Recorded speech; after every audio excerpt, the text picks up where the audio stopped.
Bom dia, minhas amigas, bom dia, meus amigos. Eu sou o Saulo Monteiro e está começando mais um episódio do nosso Café com o Espiritismo. E eu quero te perguntar, como você está hoje?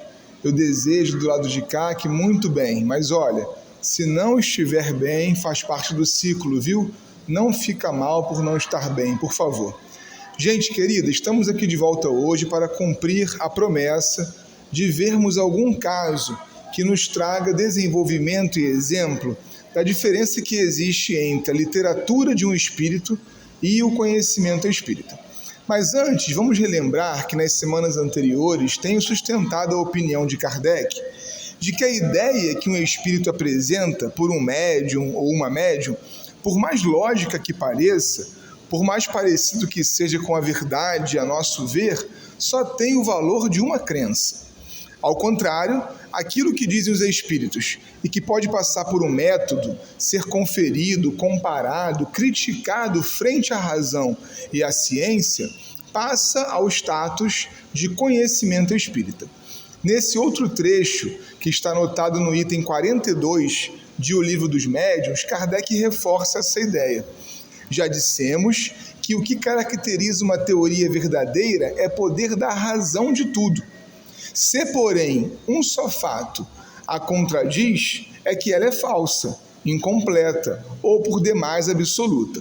Por isso, Kardec tinha por hábito aguardar as confirmações das teorias pela diversidade dos médiuns e grupos espíritas antes de divulgar, antes, por exemplo, de publicar livros. No espiritismo brasileiro, apesar disso, muitas opiniões passaram como teorias, e quase sempre por conta de virem de uma origem mediúnica confiável. Eu quero lembrar, gente, que a mediunidade não pode ser exercida com 100% de confiabilidade. Kardec chega a dizer que o bom médium é aquele que é menos enganado. Ou seja, todos e todas são, em algum nível, enganados na opinião de um desencarnado. Isso não tem relação com mistificação, falsificação. Eu penso até o contrário. Um bom médium, como por exemplo Chico Xavier, é também aquele que abre seus canais psíquicos para uma pluralidade de espíritos. Achar conflitos doutrinários ou problemas de opinião diz muito mais sobre a natureza dos comunicantes do que dos médiuns. Mas no Brasil, infelizmente, nós tratamos os grandes sensitivos como gurus, de onde emana a verdade. Isso trouxe o prejuízo de interpretarmos que a obra psicografada pelo médium confiável será automaticamente a verdade. E isso não se justifica em Kardec. Como vocês sabem, eu estou lendo o livro do professor Elias Moraes, O Processo Mediúnico, Possibilidades e Limites na Produção do Conhecimento Espírita. E ele fez ali, dentre outros importantes registros, o levantamento de que, na chegada do romance espírita no meio brasileiro, esse gênero era denominado de ficção espírita. Isso me parece, meu irmão e minha amiga, muito mais adequado. Quando lemos os chamados romances históricos de Emmanuel ou Humberto de Campos e os tratamos como fatos históricos, a gente se perde.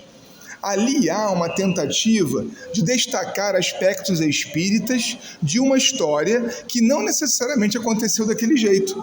No prefácio de Paulo e Estevão, por exemplo, o autor esclarece ser o livro uma tradição espiritual em torno de Paulo. Quando o espírita lê essa obra, achando que cada página dali realmente aconteceu, ele cria um problema para si, de entendimento, e para o autor, de ser tratado como historiador, quando na verdade ele se propôs a ser um romancista, um roteirista de uma história ficcional, de uma tradição. Para o professor Elias, isso ainda pode, como decorrência, modificar o nosso olhar sobre a produção do conhecimento espírita pela via da mediunidade. Pode ajudar-nos a compreender, por exemplo, conforme proposto por Kardec, que sem análise racional, nenhuma obra mediúnica pode ser aceita como revelação de qualquer verdade ou algo parecido. Segundo ele ainda, textos mediúnicos são textos que precisam ser submetidos à análise crítica, como quaisquer outros, quaisquer que sejam os médios por meio de quem eles tenham sido produzidos. Mas vamos aqui, gente, ao caso que separei, lendo o processo mediúnico para exemplificação.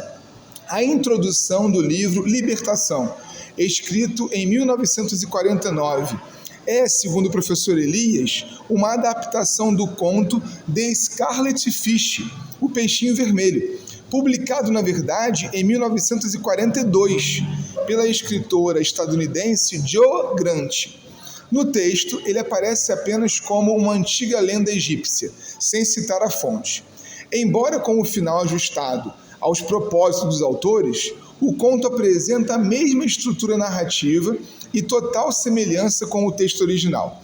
Da mesma forma que no conto de Grant, a história de Emmanuel começa no centro de um formoso jardim, onde havia um grande lago adornado de ladrilhos azul turquesa. É o mesmo peixinho vermelho que atravessa as grades do lago e nada em direção ao grande oceano, vivendo exatamente a mesma epopeia no conto da companheira estadunidense. Seguindo a mesma narrativa, ele retorna ao lago e conta o que viu para os seus amigos antigos, e é também rechaçado pelo rei dos peixes.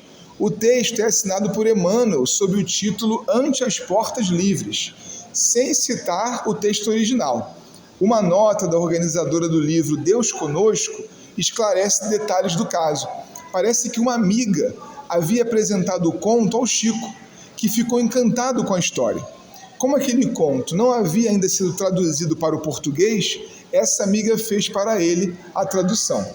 Sabe, gente, está tudo bem mesmo, um livro de ficção espírita citar uma outra fonte ou se apropriar de algo que já existe, se bem que o certo seria ter ao menos uma nota do autor citando o texto original.